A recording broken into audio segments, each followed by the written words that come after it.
ये मसूद पेज़ेश्कियान ने रिज़ाइन कर दिया और फिर कहा नहीं साहब उसने नहीं करा रिज़ाइन, फिर कहता नहीं जी कर दिया। He is very cut up with all these guys ना, ये बड़ा परेशान हो रखा है कि मेरी तो बात सुनते ही नहीं ये लोग IRGC वाले और अपनी चलाते हैं। सर मुझे लग रहा है कि अंदर अब दो गुट शायद बन चुके हैं। 1980 से 1988 जो ईरान इराक की लड़ाई थी उसमें भी स्ट्रेट ऑफ हॉर्मूज को ही रोका गया था। तुम युद्ध कर रहे हो तो हम तुम्हारा तेल ही नहीं जाने देंगे, because end of the day sir जो इन गल्फ कंट्रीज का जो इकोनॉमिकल हार्ट बीट है वो ऑयल और एनर्जी रिजर्व्स के दम पे ही चल रहा है। आज की तारीख में America has the kind of equipment which other countries may not possess for the next 30-40 years. Iran जैसा मुल्क एक एयरक्राफ्ट कैरियर जो अमेरिकन एयरक्राफ्ट कैरियर के खिलाफ 100 मिसाइल दागने का अफोर्डेबिलिटी रखता है। क्या गारंटी है कि वो खर्ग आइलैंड पे जब अमेरिकन फोर्सेस आएंगी तो वहां पे वो हजारों ड्रोन क्यों नहीं भेज सकता एक टाइम पे? ऑपरेशन ईगल क्लॉ क्यों फेल हुआ? टेरेन ऐसा था कि हेलीकॉप्टर क्रैश हो गया, वो हेलीकॉप्टर क्रैश हो गया। When the Americans strike Isfahan, let us से दे स्ट्राइक इस्फहान, तो वो तो नीचे जमीन के, तो ईरानियों को पता तो लग जाना है कुछ समय के बाद। They will be an alarm. I am just thinking that they would need marines और infantry to guard the special forces. ये सिर्फ 8-10 बंदों का खेल नहीं है। फिर ये इतने ज्यादा बंदे होंगे, हाँ। उतनी वल्नरेबिलिटी और कैजुअलिटीज भी होंगी। वो तो है ही, क्योंकि स्वॉर्म ड्रोन आएंगे एक एक करके नहीं, वो सैकड़ों में भेजेंगे ड्रोन। हाँ। इनके पास डेड एंड डमी टनल्स भी हैं जहां पे नकली रास्ते इंडिकेट किए होंगे। डोनाल्ड ट्रंप की अप्रूवल रेटिंग्स जो हैं वो गिर रही हैं, धम धम धम धम धम, फॉलिंग फॉलिंग फॉलिंग फॉलिंग, है ना। और डोनाल्ड ट्रंप डेस्परेट है। नवंबर में मिड टर्म्स होने हैं। डोनाल्ड ट्रंप ने बोला है कि अगर मिड टर्म्स में हार गया तो ये मुझे इम्पीच कर देंगे। Trump is not a politician, he is a businessman, so his mindset is profit and loss statement.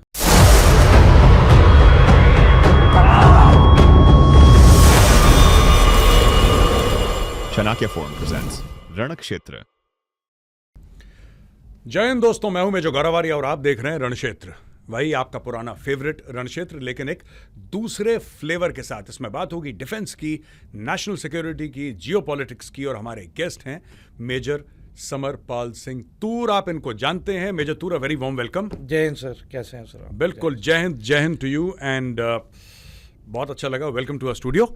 अच्छा, मैं बात करना चाहता हूं अब, क्योंकि ये डेली शो है तो अलग अलग दिन अलग अलग फ्लेवर होगा, इसका अलग अलग सवाल होंगे। ये मसूद पेज़ेश्कियान ने रिज़ाइन कर दिया और फिर कहा नहीं साहब उसने नहीं करा रिज़ाइन, फिर कहता नहीं जी कर दिया। He is very cut up with all these guys ना, ये बड़ा परेशान हो रखा है कि मेरी तो बात सुनते ही नहीं ये लोग IRGC वाले और अपनी चलाते हैं, अपनी इनकी चलती है और मेरी नहीं चलती। I am the president and all of that. What do you feel about this? क्या हुआ होगा? सर मुझे लग रहा है कि अंदर अब दो गुट शायद बन चुके हैं। एक गुट जो चाहता है कि इसका सेटलमेंट हो, और एक गुट की जब तक पावर है तब तक पूरा मीटर खींचो, पूरा समय खींचो। और बेसिकली वो सर टेस्ट कर रहे हैं सब्र का बांध, किसका पहले टूटेगा। या तो इनके आपस में कुछ होगा और या फिर अमेरिका इसका फ़ायदा उठाएगा। और पर सर देखें, है तो बहुत ही मतलब ऑन दी एज वाली बात, क्योंकि है ना, एज वाली बात है ना। हाँ, क्योंकि पेज़ेश्कियान तो IRGC का हिस्सा थे। He is a veteran of IRGC। Yes. और politician with a position and power, तो IRGC की जो लॉयल्टी ज़्यादा होनी चाहिए थी पेज़ेश्कियान की तरफ, क्योंकि जो लारिजानी ने मोसैक डॉक्ट्रिन मतलब इम्प्लीमेंट की, खासकर जब इराक में सद्दाम हुसैन की रिजीम गिरी, तो और फिर लिबिया में जो हालत हुई मुअम्मर गद्दाफी की, कि कैसे रिजीम्स क्रम्बल कर जाती हैं, तो इसकी डिटेल्ड रिसर्च के बाद इन्होंने मोसैक डॉक्ट्रिन अप्लाई की। करेक्ट। बट ये दिखाता है कि मोसैक डॉक्ट्रिन ये भी नहीं देखेगा कि आप IRGC के साथ पहले जुड़े थे और अब आपकी इंक्लिनेशन कम हो गई है IRGC की तरफ, लॉयल्टी कम हो गई है, रेजिमेंटल स्पिरिट रेजिमेंटल स्पिरिट कम होगी। तो इसमें मतलब सारे वल्नरेबल हैं। अगर आपकी जो ईमानदारी कम हो गई है IRGC के प्रति, तो भी आप सिस्टम से आउट हो, और अगर आप IRGC के साथ हो तो जाहिर सी बात है कि आप वही करेंगे जो मुज्तबा खोमेनी आपको आदेश दे रहे हैं या फिर IRGC जो कर रही है। नहीं, मैं ये कहना चाहता हूँ, जैसे पहले पाकिस्तान में टॉक्स हुई थी ना, इस्लामाबाद टॉक सो कॉल्ड, बोला कि सब लोग आएंगे, जेडी वैंस भी है वहाँ पे, ये वो, तो भाई ने ट्वीट कर दिया, अरेक्ची ने, Syed Abbas अरेक्ची foreign minister, he tweeted कि कल से स्ट्रेट ऑफ हॉर्मुज खुला है, 24 घंटे के अंदर खुल जाएगा और आवाजाही रहेगी, जिसको अंदर आना है बाहर जाना है खुला खेल चलेगा। 24 घंटे के अंदर IRGC ने फिर बंद कर दिया। जो आप कह रहे हैं ना कि 2 गुट बन गए हैं, 2 धड़े बन गए हैं, तो वो तो हमने तभी देख लिया था कि 2 तो गुट बन गए हैं। अब इशू ये है कि जो पिछले क्वेश्चन में यू हैड सेड दैट कि जब तक खींच सकते हो खींचो इसको, है ना, कि जब तक ये फसाद खींच सकते हो, बिकॉज दैट इज, क्या ये भी डर हो सकता है, ये मेरा सवाल है मन में आया कि क्योंकि जो ऐसी रेजिम्स होती हैं ना, जैसे ईरान में है, they function on the basis of fear, ये डर के, खौफ के, किसी ने मुंह खोला निपटा देंगे, ये उस बेसिस पे हैं। क्या इनको ये भी लग रहा है कि अगर पब्लिक को ऐसा दिखा कि हमने अमेरिका के सामने, हम लोग झुक गए, हमने कैपिचुलेट कर दिया, या फिर हम कमज़ोर पड़ गए नेगोशिएशन में, तो यही जनता जो सड़क पे आई थी कुछ महीने पहले, ये फिर से आ जाएगी? Do you think that is also possibility? Sir, president Trump तो खुद टीवी पे इंटरव्यूज में बोल रहा है कि भाई मत आओ प्रोटेस्ट करने, क्योंकि सर अब जो प्रोटेस्ट करेगा, क्योंकि 40,000 तो आंकड़ा उन्होंने मोटा मोटा बताया है, हमें असल में नहीं मालूम है आंकड़े कितने, पर जो हमने विजुअल्स देखे, जो 12 जनवरी के ऑनवर्ड जो 2-3 हफ्ते में जो 30 से 35,000 प्रोटेस्टर्स का नरसंहार हुआ फॉर द राइजिंग सन, तो उनको तो कोई बचाने आया ही नहीं। ये सबसे बड़ा अमेरिकन ब्लंडर था, सबसे बड़ा आप कह लो वेस्टर्न इंटेलिजेंस एजेंसीज का ब्लंडर था कि वो समय पे उन्हें बचा नहीं सके। काफी लोग मेरे से पूछते कि मेजर तूर क्या कर सकते थे, आप रात को आप हजारों की तादाद में हथियार एयर ड्रॉप कर सकते थे, अगर आपको केओस क्रिएट ही करना था रिजीम के अगेंस्ट, वो बड़े तरीके हैं तो chaos के नाम हाँ पे, बहुत तरीके, पर प्रोटेस्ट करने का नतीजा तो सामने आ ही गया कि इतने सारे खत्म हो गए। दिक्कत यह है कि जब वो मारे जा रहे थे तब सब क्यों चुप बैठे, और उल्टा डोनाल्ड ट्रम्प उनसे कह रहा है कि तुम चले रहो, don't worry, help is on the way, help is on the way. एक एयरक्राफ्ट तो आपने झूठा आपने वादा किया, हाँ तो अब जो वो भरोसा टूटा है। हाँ और सर देखें, ये सारे यंग पॉपुलेशन थी, करेक्ट, 25,000 की, बहुत बड़ा आंकड़ा होता है 25,000, मतलब अगर मिलिशिया, आप 10,000 मिलिशिया खड़ा कर लो, वो मतलब सरकारों का तख्ता पलट हो जाता है अगर तरतीब के साथ वो हरकत करे। यहाँ पे तो 25,000 थे, तो ये जो कंट्रोल्ड कियोस का जो थ्योरी थी ये इम्प्लोड हो गई, क्योंकि लैक ऑफ डिसीजन मेकिंग, सही समय पे इन्होंने हेल्प नहीं भेजी। अब वो कह रहे हैं कि भाई प्रोटेस्ट मत ही करो। और सर मैं कंट्रोल्ड कियोस क्यों कहता हूं, मेरा सवाल यह है कि आज की तारीख में यूएस और ईरान का युद्ध चल रहा है, तो सारी एयर स्ट्रिप्स को क्यों नहीं डिस्ट्रॉय किया है? कुछ एयर स्ट्रिप्स को ऐसे क्यों साबुत रखा है कि जिस दौरान पीस टॉक्स और थोड़ा सीजफायर होता है, तो अगला विजुअल हमें दिखाई देता है चाइना से ट्रांसपोर्ट एयरक्राफ्ट लैंड कर रहे हैं। ऑब्वियसली खाना पीने का सामान तो आ ही नहीं रहा है, वो कुछ और लॉलीपॉप और टॉफी ला रहे हैं इनके लिए कि भाई हाँ। अमेरिकियों के खिलाफ। तो ये वाई कंट्रोल्ड कियोस, आप या तो सारी हवाई पट्टियां बर्बाद करो जैसे इराक में की थी, फिर आपने एक नो फ्लाई जोन और एक ग्रीन जोन घोषित की थी कि इस दायरे में कोई नहीं आ सकता सिवाय एलाइड फोर्सेस के, तो ये तो पहलू अभी तक आया ही नहीं है सीन में। और इतना क्या प्रेशर है, आपके पास स्ट्रेटेजिक बॉम्बर हैं जो स्टेल्थ बॉम्बर हैं, डिटेक्ट नहीं होते हैं, तो हवाई पट्टियों को क्यों नहीं डिस्ट्रॉय कर रहे हो आप? अच्छा, मैं एक और सवाल पूछता हूँ फिर बीच में मेजर तूर आपसे, कि हवाई पट्टियों को क्यों नहीं डिस्ट्रॉय करते? बड़ा लॉजिकल पॉइंट है, बड़ा फौजी टाइप का पॉइंट है कि हाँ ठीक है, you take away the capacity to take off and land and even the Chinese and all. अगर हवाई जहाज आएगा, चाइनीज ही क्यों ना हो, उसको हवाई पट्टी तो चाहिए ना लैंड करने के लिए। मेरा सवाल ये है कि एनर्जी इंफ्रास्ट्रक्चर जो है ईरान का, ईरान जो है वो दंदनाता फिर रहा है, वो रास लफान पे भी बम मारेगा, वो अल फुजैरा में भी मार देगा, वो सऊदी अरब की पाइपलाइन भी, यू नो एवरीवेयर, बहरीन में मारना है, ओमान में मारना है, हर जगह ईरान खुल के एनर्जी इंफ्रास्ट्रक्चर पूरे गल्फ का टारगेट कर रहा है। लेकिन उसके खुद का एनर्जी इंफ्रास्ट्रक्चर वैसे टारगेट नहीं हुआ। एक बार साउथ पार्स पे मार दिया था, तो सबसे इजरायलियों ने मारा था जब, तो सबसे पहले डांट मारी थी डोनाल्ड ट्रंप ने कि भाई ये क्या, तेल को बर्बाद मत कर। Why do you think that is? Because this is very surprising. अगर ईरान मार सकता है तो ये क्यों नहीं मार सकते? सर देखें, अगर हम हिस्ट्री में जाएं तो 1980 से 1988 जो ईरान इराक की लड़ाई थी, उसमें भी स्ट्रेट ऑफ हॉर्मुज को ही रोका गया था, ब्लॉक किया गया था। और उस ब्लूप्रिंट के मुताबिक ही आज की तारीख में उस टाइम भी खर्ग आइलैंड इराकी फोर्सेस ने टारगेट किया था कि अगर तुम युद्ध कर रहे हो तो हम तुम्हारा तेल ही नहीं जाने देंगे। Because end of the day sir, जो इन गल्फ कंट्रीज का जो इकोनॉमिकल हार्ट बीट है वो ऑयल और एनर्जी रिजर्व्स के दम पे ही चल रहा है। तो ईरान को पता था कि सबसे डियर चीज, सबसे कीमती चीज पूरे विश्व के लिए इस इलाके में क्या है, वो ऑयल है और नेचुरल गैस। उसी को डिनाई करो। तो ईरान ने कहा कि अगर मेरा नहीं जा रहा है तो मैं किसी का जाने भी नहीं दूंगा। उसकी वजह से आज की तारीख में अमेरिका के ऊपर सभी देशों का प्रेशर है कि भाई अगर आपकी लड़ाई ईरान के साथ है तो कम से कम एनर्जी सोर्स को आप एक सेफ पैसेज दो, ताकि दुनिया में जो एक्चुअल नॉर्मल इकोनॉमीज जो जिसकी वजह से चल रही हैं, एनर्जी हाउस है बेसिकली ये जो रॉ मटेरियल आता है, ये क्रूड ऑयल, तो कहते हैं इसे अनटच्ड और अनइफेक्टेड रहने दो, आप अपनी लड़ाई जारी रखो। No, tell me, ईरान कह रहा है कि I'm sorry to interrupt you. Sir. मैं बिल्कुल वहीं से ना मैं बीच से एक और रास्ता, यू मेंशन खड़ग आइलैंड। ये लोग खड़ग आइलैंड के ऊपर, what stops the Americans and the Israelis? उनको क्या रोकता है कि B2 भेज के वेपराइज खड़ग आइलैंड खत्म कर दो उसको? इराकियों के पास तो वो टेक्नोलॉजी थी भी नहीं 1980s में ना। उनके पास थे, they would be having some sort of fighter jets and all of that, वो रशियन इक्विपमेंट या जो भी था उनके पास।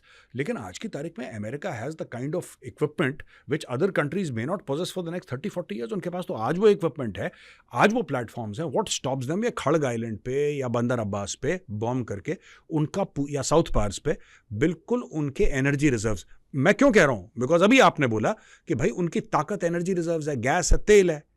यानी कि आप ईरान को कह रहे हो कि तुम शैडो फ्लीट के थ्रू अपना तेल बेचते रहो, पैसा कमाते रहो, लड़ते रहो। अगर आप उसका इनकम का सोर्स खत्म कर देंगे तो क्या फिर ईरान वीक पोजीशन पे आएगा?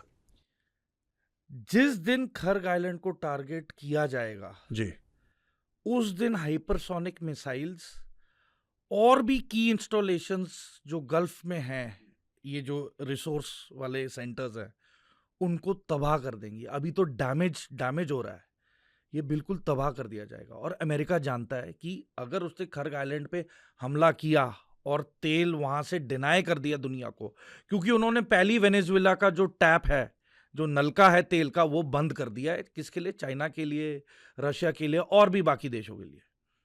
तो वहां पे तो एक सोर्स था हमारा, मतलब मेरा एक बायर था, वो मेरा आपने रोक दिया है। अब ये जो आखिरी विकल्प बचा है, अगर आप इसे भी रोक दोगे तो फिर मैं अमेरिकन ट्रेड और जो अमेरिकन इकोनॉमी को क्यों एंटरटेन करूंगा? क्योंकि उसकी हरकतों की वजह से मेरी इकोनॉमी सफर कर रही है, तो मैं क्यों कंट्रीब्यूट करूं? और ये सर, खर्ग आइलैंड में जो इंफ्रास्ट्रक्चर बना है, वहाँ की आबादी 7,500 से 10,000 लोग रहते हैं वहाँ पे। और सबसे सरप्राइजिंग बात वहाँ है कि ये सारे उधर सुन्नी पॉपुलेशन है ज़्यादा खर्ग आइलैंड में, नॉट शिया। तो सीन ये है कि उस इंफ्रास्ट्रक्चर को वापस कितनी देर में आप तैयार कर सकते हो? और फिर वल्नरेबिलिटी, अगर वहां पे अगर आपने उसे डिस्ट्रॉय कर भी दिया, चलो वो वेकेंट हो गया, क्या अमेरिकन्स वहां पे दोबारा आएंगे उसे ऑक्यूपाई करने या प्रोटेक्ट करने? और फिर स्वॉर्म ड्रोन्स का क्या करोगे आप? जहां पे अगर एक ईरान जैसा मुल्क एक एयरक्राफ्ट कैरियर, जो अमेरिकन एयरक्राफ्ट कैरियर के खिलाफ 100 मिसाइल दागने का अफोर्डेबिलिटी रखता है, क्या गारंटी है कि वो खर्ग आइलैंड पे जब अमेरिकन फोर्सेस आएंगी तो वहां पे वो हजारों ड्रोन क्यों नहीं भेज सकता एक टाइम पे? और कितने ड्रोन्स को आप काउंटर करोगे? नहीं, मैं तो कह रहा हूँ कब तक करोगे? मैं तो कह रहा हूँ कि फोर्सेस जानी नहीं है। मैं कुछ और कह रहा हूँ। मैं कह रहा हूँ कि आप बूट्स ऑन ग्राउंड ना भेजो मत, आप कुछ मत भेजो। इनके जितने भी ऑयल के इंफ्रास्ट्रक्चर हैं ईरान के, आपने देखा कि 10 जगह हैं। आप 10 जगह को अमेरिका के पास, you will agree with me, America has got the technology, America has got the ammunition to wipe out the energy resources of Iran. वो पूरा 72 घंटे के अंदर बॉम्बिंग कैंपेन करके सबकी दुकान बंद कर सकता है अमेरिका। ये आज की तारीख में है, ठीक है। उसके बाद ये हाइपरसोनिक मिसाइल्स मारेगा ईरान ईरान तो आज भी मार रहा है, हाइपरसोनिक ना भी मार रहा हो, सुपरसोनिक मार रहा है या क्रूज खुर्रम मिसाइल, शहर है, खुर्रम शहर है, फतेह फतेह, सेजल है। हाँ, ये सब सर। मिसाइल अब तो मार रहा है, ड्रोन तो मार रहा है। तो जब भी जैसे इजराइल कुछ करता है तो ये तो अपने जो अरब बगल में मुस्लिम कंट्रीज हैं उनको तो मार ही रहा है, कल और तेज मारेगा, परसों और भी तेज मारेगा, लेकिन और कितनी तेज मार लेगा? क्योंकि जब आपने ईरान का जो लेट्स से ईरान का रेवेन्यू स्ट्रीम है, आपने बिल्कुल उसको दुनिया से डिस्कनेक्ट कर दिया। यू जस्ट, कितना बड़ा है खर्ग, आपने गिराए, बॉम्बिंग रेड करी, पूरा खर्ग मलबा हो जाएगा within 24 to 48 hours. There is no Kharg, it's all बस धुआं धुआं, gunpowder, that's it, and they have the bombs to do it, plus Bandar Abbas and all of that. So जहां जहां पे इनके ऑयल के हैं, shipment के इलाके हैं, जहां पे रिफाइनरीज हैं, अगर आप उसको वो कैपेसिटी रखते हो कि उसको शट डाउन करो, तब आप सोचो क्या होगा अगर इन्होंने शट डाउन कर दिया तो। हाँ, वो मारेगा, वो तो आज भी मार रहा है, वो तो आज भी मार रहा है। कल परसों तो उसने कुवैत के ऊपर हमला कर दिया था 4 दिन पहले, बिल्कुल। फिर से। तो उसकी इंटेंसिटी और ज्यादा बढ़ेगी, ये लड़ाई और लंबी खींचेगी। और सर देखें, जितनी भी फ्रेंडली गल्फ कंट्रीज हैं, हाँ। अगर उनका ऑयल इंफ्रास्ट्रक्चर और रिफाइनरीज इन्होंने तबाह कर दी, हम्म, रातों रात तो रिपेयर नहीं होगी, नहीं होंगे, बिल्कुल नहीं होंगे। तो जायज सी बात है काफी महीनों के लिए वो ऑफ रोड हो जाएंगी, हम्म, या फिर there will be total destruction, जिसमें सालों लग सकते हैं। सालों लगेंगे। हम्म। तो तभी प्रेशर बन रहा है अमेरिका पे कि आप युद्ध विराम करें, क्योंकि जितना आप लंबा खींच लेंगे इसको, ये दोनों पक्षों के लिए नुकसानदायी होगा। अच्छा, और जब तक एयर स्ट्रिप नहीं डिस्ट्रॉय करोगे आप, ये ऐसे ही चलता रहेगा। एयर स्ट्रिप से तो आ ही रहा है सब कुछ हेल्प। जो अंडरग्राउंड जो इनकी फैसिलिटीज हैं, ये 1980 से नॉर्थ कोरियन इंजीनियर्स ने इनका अंडरग्राउंड नेटवर्क इंफ्रास्ट्रक्चर सेटअप किया है। और even the long range missiles and all, China ने through North Korea, so North Korea बहुत बड़ा हाथ है ईरान के सर अंदर। न्यूसैंग सीरीज है नॉर्थ कोरिया की मिसाइल करेक्ट, की। यस। तो न्यूसैंग 21 अभी नॉर्थ कोरिया खुद यूज कर रहा है। न्यूसैंग 18 ईरान को दी थी, और ईरान ने भी उनके जो सॉफ्टवेयर सेमीकंडक्टर्स में अपग्रेडेशन करके उल्टा नॉर्थ कोरिया की भी मदद की कि हमने अपग्रेड कर लिया, ये एक बार आप चेक कर लो। तो वो 18 से तो 21 पे एडवांस कर गए। इनके पास न्यूसैंग 18 सीरीज की मिसाइल है, और इनके पास चाइनीज वेपन सिस्टम्स और एयर डिफेंस सिस्टम्स हैं, रशियन एयर डिफेंस सिस्टम्स हैं। एंड सर देखें, जो टेरेन है it is very challenging. Iran की ऑपरेशन ईगल क्लॉ क्यों फेल हुआ? टेरेन ऐसा था कि हेलीकॉप्टर ही क्रैश हो गया वहाँ पर। वो हेलीकॉप्टर क्रैश हो गया, और जो फ्यूल लेके, जो ब्लैडर में फ्यूल लेके आए थे C-130, वो हाँ। एक वहीं पे नष्ट हो गया। 8 इनके लोग खत्म हो गए थे। हाँ, तो मैं वही कह रहा हूँ कि इन्हें एक डेजर्ट में उतरना पड़ा, क्योंकि उसके अलावा और कोई जगह ही नहीं थी जहां ये ईरान में लैंड कर सकें। और उसके बाद वो 6-7 हेलीकॉप्टर में इन्हें तेहरान जाना था, वो 66 हॉस्टेजेस को निकालने अमेरिकन एम्बेसी से। तो ये इन्होंने ट्राई किया था कि एंटेबी का कुछ कॉपी कर लें, थंडरबोल्ट हुआ नहीं, उल्टा इन्हें वापस ही जाना पड़ा। एंड जिमी कार्टर को अपना पॉलिटिकल करियर वहां पे खत्म हो गया उसका। तो मैं वही कह रहा हूं सर कि अब 47 इयर्स, इतने सारे अमेरिकन प्रेसिडेंट्स किसकी वेट कर रहे थे कि ये जो 60% यूरेनियम एनरिच हुआ है वो अब लगभग 80% पे हो जाए। मतलब आज की तारीख में इजराइल की सांसें रुकी हुई है कि अगर युद्ध विराम हो गया गलती से, तो इजराइल को पूरा अंदाजा है कि अब अगर डिले हुआ तो वो 10 न्यूक्लियर बॉम्ब्स बनाने की क्षमता रखते हैं। यह IAEA ने भी बताया है with due authority and authentication कि 460 kg 60% तो एनरिच है। अगर इन्होंने और ज्यादा एनरिच कर दी अप टू अबव 70%, 80% के आसपास पहुंच गई, अगर they are just short of 5% from making fully enrich uranium for a proper nuclear bomb. चलो, वील कम टू न्यूक्लियर। अभी हम तेल की बात कर रहे थे, वील कम टू न्यूक्लियर। इसके पहले वो जो मेजर टूर बता रहे थे ना, NTB का ऑपरेशन, दोस्तों आप जाना, ऑनलाइन पढ़ना इसके बारे में। पूरी एक इजरायली एयरफोर्स ने, वहाँ पे उनके कमांडोज थे, इनकी एक स्पेशल फोर्सेस का ग्रुप है, सेरेत मतकाल बोल के, वो लोग गए थे। और वो जो ऑपरेशन करा था, वहाँ पे युगांडा पहुँचे। तो युगांडा में NTB एयरपोर्ट है, तो एयरपोर्ट पहुंचे, वहाँ से जो ज्यूज थे उनको और बाकी लोगों को बचा के वापस लाए। टेक्स्ट बुक ऑपरेशन है, हर एक फौजी ने इसके बारे में पढ़ा है। वहाँ पे सिर्फ एक ही इजरायली कैजुअलिटी हुई थी, एक ही इजरायली मारा गया था, और वो था बेंजामिन नेतन्याहू का बड़ा भाई। His Elder brother was killed in the operation. ये दोनों के दोनों स्पेशल फोर्सेस के हैं, Benjamin Netanyahu and his Elder brother also, so he was killed. अच्छा, अब मेजर तूर हम आते हैं, let's talk about this this enriched uranium, जिसके बारे में आपने जिक्र छेड़ा। मैं ज़रा थोड़ा सा डीप डाइव चाहता हूँ इसमें। जहाँ तक हमें both of us are from the infantry, तो हो सकता है कि दिमाग फिर वैसे ही चलता हो, क्योंकि जैसे ट्रेनिंग होती है वैसे ही दिमाग चलता है आदमी का। I don't see any way by which you can remove the uranium without boots on ground. ये बात आप मानते हो अपने आप? बेसिक चीज है सर, ये बेसिक चीज़ है कि बंदे तो चाहिए। बंदे तो चाहिए, चाहे वो रेंजर्स के हों, उनके अमेरिकन के, चाहे वो मरीन्स हों, चाहे वो इन्फेंट्री हो, चाहे वो डेल्टा हो, कोई एक्स वाई जेड। अच्छा, तो माना कि लेट अस से कि नेतान्स है, फॉर एग्जांपल नेतान्स देख लेते हैं, या कोई भी समझ, नेतान्स, इस्फहान देख लेते हैं, जो मोस्ट प्रोबेबल जगह है कि उधर है। चलो इस्फहान देख लेते हैं। तो आपने बोला कि एक स्पेशल फोर्सेस की रेड होगी यहाँ पे, और एसएफ वाले इसको, यानी कि डेल्टा फोर्स या नेवी सील, इस मामले को उठा के लाएंगे। ये 450 किलो है first of all.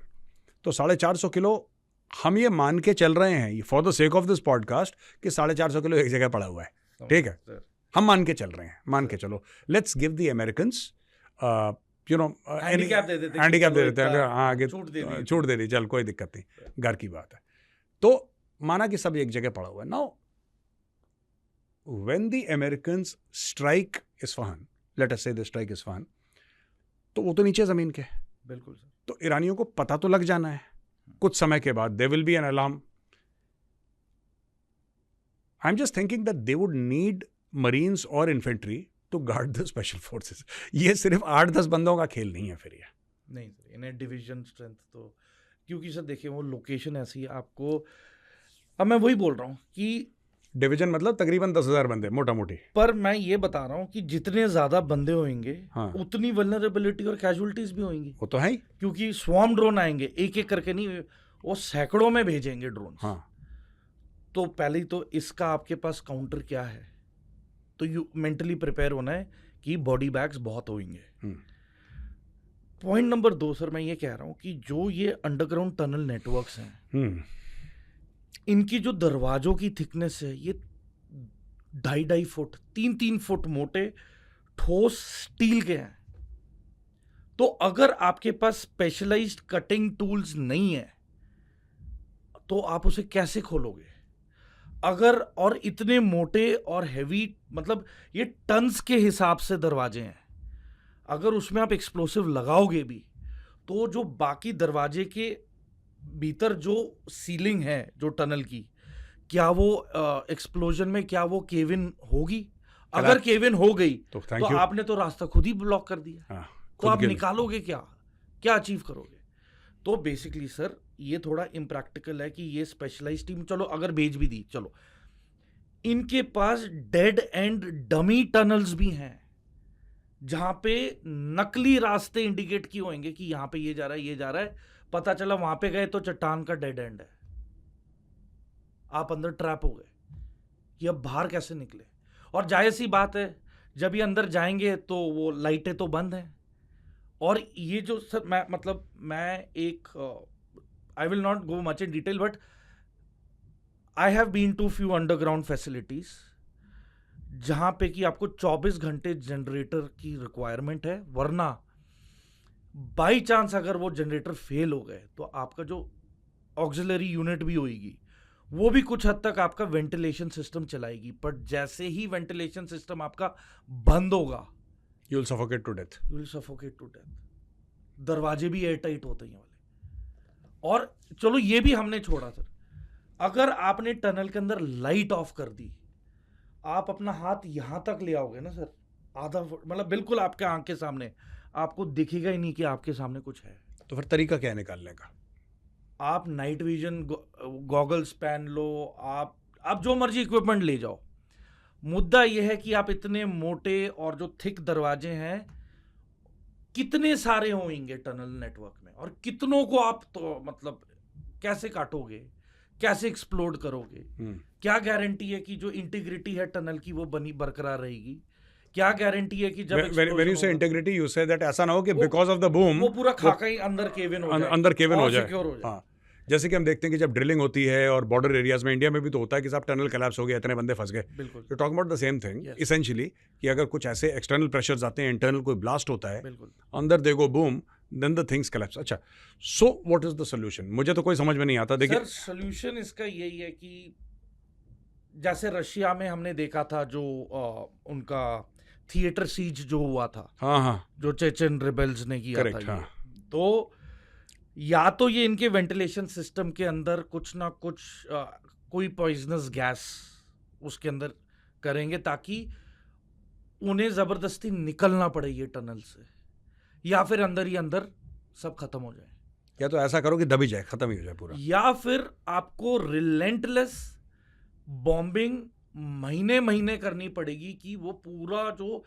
Hill side structure है वो कॉम्प्रोमाइज होके इम्प्लोड कर जाए, अंदर ही धंस जाए पूरा, ताकि चलो अगर हम बाहर नहीं निकाल सकते तो अंदर दफन हो जाए पूरे। बट अब सबसे बड़ा सवाल एक और है, ये जो टनल नेटवर्क्स हैं सर, ये नहीं कि 2 किलोमीटर 3 किलोमीटर के, ये तो पूरा वेब है नीचे। हाँ, तो आपको एक स्टेट में दूसरी स्टेट जाना है तो अंडरग्राउंड टनल नेटवर्क है जिसमें कि प्रॉपर लंबे ट्रक्स, टिपर ट्रक्स और जो लॉन्च व्हीकल्स हैं वो मैन्यूवर करके अंडरग्राउंड चल सकते हैं। It's a city. 1980 से नॉर्थ कोरिया ने ये सेटअप किया है सर, मदद करके। मतलब आप सोचो सर, गाजा जो कि 90 बाय 40 किलोमीटर है, उसके अंडरग्राउंड टनल नेटवर्क को क्लियर करने में 2 साल लग गए और करोड़ों डॉलर्स लग गए, और आपने हजारों में मिसाइलें दागी, तब नहीं हुआ, भी आपको कुछ 1-2 बचे हुए टनल्स तब भी मिल रहे। तो आप सोचें कि वो मुल्क जिसको 1980 से लेके अभी तक किसी ने छुआ नहीं है, उसका अंडरग्राउंड नेटवर्क कितना फैल चुका है, जिसने फोकस ही इसी पे किया है, जिसकी सैंक्शंस के बावजूद जो जनता के लिए थोड़ा बहुत पैसा आ भी रहा था रोटी पानी के लिए, वो इसी के ऊपर इन्वेस्ट किया है। ऊपर से जो स्मगल हो रहा है, इनका तेल दबा के स्मगल हो रहा है पाकिस्तान के थ्रू, नहीं वो तो खैर पाकिस्तानी और चाइना भी ले रहा है, चाइना भी ले रहा है, बिल्कुल ठीक है। एंड ये सर 60s में भी जब शाह ऑफ ईरान थे, उन्होंने बकायदा 60 मिनट्स में इंटरव्यू में बोला है कि शिप्स ऑफ वेस्टर्न कंट्रीज आती थी, इनका कच्चा तेल लोड करते थे और मार्केट में महंगी प्राइस पे बेच रहे थे, जो कि ईरान की ऑयल प्राइस के बराबर नहीं था। तो कह रहे थे कि ईरान को तो घाटा हो रहा है कच्चा तेल बेचने में। और सबसे आगे किसको किया हुआ था अमेरिका ने? सऊदी अरब को, कि आप सबसे ज्यादा कच्चा तेल इनसे खरीदो, हमारे प्राइवेट टैंकर्स में भरो, एंड अमेरिका सप्लाई करेगा to other countries in the world at higher price and profitable price. तो शाह ऑफ ईरान ने क्या किया? उसने जो पर बैरल प्राइस थी उससे 1/4 प्राइस कर दी, लगभग ना के बराबर। और समय के साथ सद्दाम हुसैन को ये पता लग गया कि ये तो ऑलमोस्ट मुफ्त में ही दे रहा है सबको तेल, तो कह रहा है मेरी तो इकोनॉमी खत्म है। तो इराक का तो वो कुवैत में तेल के कुएं क्यों लेने गया था? ताकि उसकी कैपेसिटी इतनी बढ़ जाए तेल की कि उसकी इकोनॉमी रिवाइव कर जाए। नहीं बिल्कुल बिल्कुल। नाउ 2 सेगमेंट हमारे हो गए, सर, एनर्जी का और न्यूक्लियर का। सर, तीसरी चीज जो बड़ी इंपॉर्टेंट है, and this is the last segment, Donald Trump की अप्रूवल रेटिंग्स जो हैं वो गिर रही हैं, धम धम धम धम धम, they are falling falling falling falling, है ना। और डोनाल्ड ट्रंप डेस्परेट है, नवंबर में मिड टर्म्स होने हैं, और डोनाल्ड ट्रंप का खुद का स्टेटमेंट है, मैं चाहता हूँ एडिटर साहब ज़रा दिखाएं स्क्रीन पे अपने, जहाँ पे डोनाल्ड ट्रंप ने बोला है कि अगर मिड टर्म्स में हार गया तो ये मुझे इम्पीच कर देंगे। अब जो मैगा वाले लोग हैं, मेक अमेरिका ग्रेट अगेन, जो हार्ड कोर ट्रंप के सपोर्टर हैं, जो मेड इन चाइना वाली लाल टोपी, मेड इन चाइना वाली लाल टोपी, make America great, yes you right. तो इसमें क्या लगता है कि प्रेशर तो होगा उसके ऊपर, ट्रंप के ऊपर? सर देखें, पहली चीज हमें रियलाइज करना चाहिए कि Trump is not a politician, he is a businessman, और इसका एक एम्पायर मतलब इन मिड 60s से चलता आ रहा है. सो his mindset is profit and loss statement, and उसका टेम्परामेंट बहुत हाई है.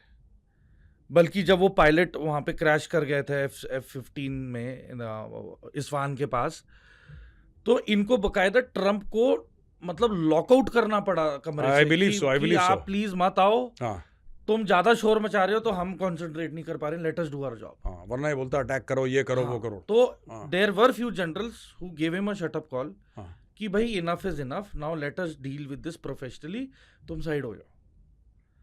एंड देन सर जिस लहजे से वो स्टेटमेंट्स दे रहे हैं, है ना, आप ट्विटर पे ही गालियां लिख रहे हैं बाकी मुल्कों के लिए, ये थोड़ा इमेच्योरिटी होता है. फिर आप अब एक वैल्यूएबल लीडर उतना ही इनपुट देगा जितनी ज़रूरत है, and then he will sit and वो अपने एडवाइजर्स और पैनल के साथ आगे की स्ट्रैटेजी प्लान करेगा कि आगे करना क्या है. यहाँ पे तो आज कुछ प्लान किया, कल कोई स्टेटमेंट दी, तीसरे दिन स्टेटमेंट चेंज कर दी, चौथे दिन आपकी प्रायोरिटी चेंज हो गई, पांचवें दिन आपका मूड नहीं है, छठा दिन आपने कहीं और रुख कर लिया और क्यूबा की बातें करने लग गए. अब आप क्यूबा की बातों से बोर हो गए तो आपने ग्रीनलैंड की बात कर ली, और फिर आपने अपने यूरोपियन दोस्तों को हड़का दिया. मतलब बेइज्जती करता रहता है उनकी. हाँ, तो फिनलैंड के प्रेसिडेंट, जब ये नेटो का जो डेलीगेशन आया था वॉशिंगटन डीसी में, तो फिनलैंड का प्रेसिडेंट उनके सामने बैठा था, एंड वो मेंटली इतना एब्सेंट है प्रेसिडेंट ट्रम्प, वो पूछ रहे हैं कि फिनलैंड का प्रेसिडेंट कहाँ है, वो बैठा बोल रहा मैं हूँ. मतलब मेरे लिए इट वाज मतलब शॉक कि यार हो कि क्या यार या तो ये मतलब या तो डिलिबरेट बेइज्जती है, पर बॉडी लैंग्वेज और सब कुछ देख के पता चला कि प्रेसिडेंट ट्रम्प भी अनजान था कि भाई ये है कौन, और वो ही फेल्ट एम्बैरेस्ड कि यार ये तो फिनलैंड का ही है प्रेसिडेंट. तो नेटो का तो इसने ये हाल करके रखा है. फिर जबरदस्ती बोला है कि तुम इतना परसेंटेज. अब सर मैं एक सवाल करना चाहता हूं आपसे जेन्युइनली कि पीस मेकर, अब ये कहते हैं पीस प्राइज नॉमिनेशन, जो मुल्क 2 वॉरिंग साइड्स को अपने हथियार बेच रहा है, क्या वो पीस मेकर हो सकता है? पीस दूसरी स्पेलिंग गलत है फिर इसमें. PIECE, पीस मेकर हो सकता है. वो पीस मेकर ये वही वाला है वो. तो मैं दुनिया को वही बोलना चाहता हूं कि जौन से मुल्क दुनिया को वेपनाइज कर रहे हैं, उनके टॉप ब्रास को तो नॉमिनेट होना ही नहीं चाहिए फॉर पीस प्राइज. या तो आप बोल दो कि हथियार बंद करो बांटना. आपका तो डिफेंस इंडस्ट्रियल मिलिट्री कॉम्प्लेक्स के दम पे ही आधा तो चल रहा है इनका. तो ट्रम्प हार जाएगा, जीत जाएगा, what is your guess? Sir मैं कहता हूं अगर हार भी गया, इफ ही लूजेस, अमेरिका का जो औहदा था एज अ वर्ल्ड पावर, उसको धक्का लगेगा, उसमें दरारें पड़ेंगी. मुझे लगता है काफी हद तक कॉम्प्रोमाइज हो चुका है. इन्होंने सोचा था ईरान झुक जाएगा, ईरान झुका नहीं. वैसे सर वेनेजुएला का इन्हें वो पंजाबी में कहते पलेखा लग गया. मतलब इन्हें वो गलत फहमी थी, पलेखा. हाँ पलेखा की गलत फहमी थी कि वो इस वहम में थे कि यार इन्हें हमने मतलब निपटा दिया है, तो ये तो 1 महीने में निपटा देंगे. बट असेसमेंट बहुत गलत हुई. एंड जहां तक I believe American military top brass ने बहुत समझाया होगा, हाथ पैर सब जोड़ के बोला होगा भाई ये प्रैक्टिकल नहीं है, ऐसे मत करो, this is not a right time at least. कि आपके पास ताइवान की वल्नरेबिलिटी भी पेंडिंग पड़ी है, और आप यूक्रेन में आग लगी हुई है. यूक्रेन ने तो वैसे ही ड्रेन आउट कर दिया है इनका इक्विपमेंट लेके. एंड रशिया की तो लॉटरी है.